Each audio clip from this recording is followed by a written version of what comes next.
एक गांव में एक पुराना टूटा फूटा घर था। कहते हैं वहां एक पुराना आईना रखा था, बड़ा, भारी और धूल से भरा। लोग कहते थे उस आईने में कुछ है। कोई भी उस घर में रुकता नहीं था। एक दिन शहर से आया एक लड़का राहुल गांव में घूमते हुए उस घर तक पहुंच गया। बारिश हो रही थी तो वहीं रुक गया। अंदर कुछ नहीं था सिवाय उस आईने के। राहुल ने अपने गीले बालों को संवारने के लिए जैसे ही आईने में देखा, तब उसे खुद की शक्ल नहीं दिखी, बल्कि एक अजनबी औरत, सफेद साड़ी में, उलझे बाल, लाल आंखें। वो मुस्कुरा रही थी, लेकिन राहुल की आंखों में डर उतर आया। पीछे पलटा, कोई नहीं था। फिर वापस आईने की तरफ देखा और अब उस औरत ने लिखा था, अब तू भी इस आईने का हिस्सा है। और उसके बाद राहुल कभी नहीं मिला। आज भी लोग कहते हैं अगर उस घर के आईने में देखो तो एक चेहरा और जुड़ जाता है, हमेशा के लिए। Like and subscribe. चल बस, तू लायक है क्या?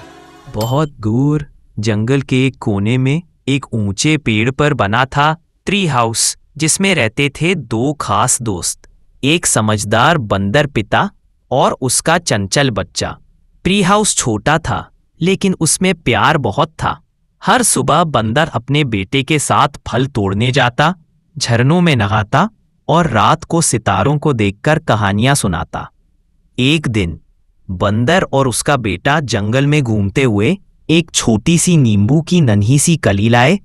बंदर ने कहा, बेटा, ये सिर्फ पेड़ नहीं है, ये हमारा सपना है। जब ये बड़ा होगा हम अपने नींबू के रस से पूरी दुनिया को ताजगी देंगे। बच्चा मुस्कुराया। उन्होंने पेड़ को ट्री हाउस के ठीक पास लगाया और रोज मिलकर उसमें पानी डालते, बात करते, गाना गाते। समय बीता, पेड़ बड़ा हुआ, नींबू लगने लगे और हर नींबू से महक आने लगी।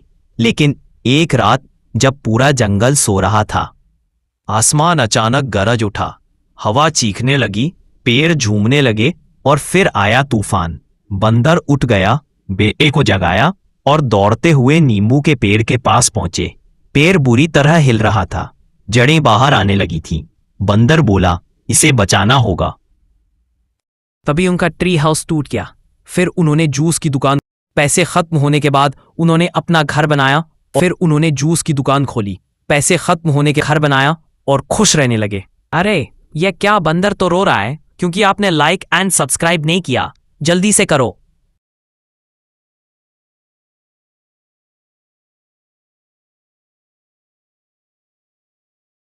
तरीका है भीख मांगने का।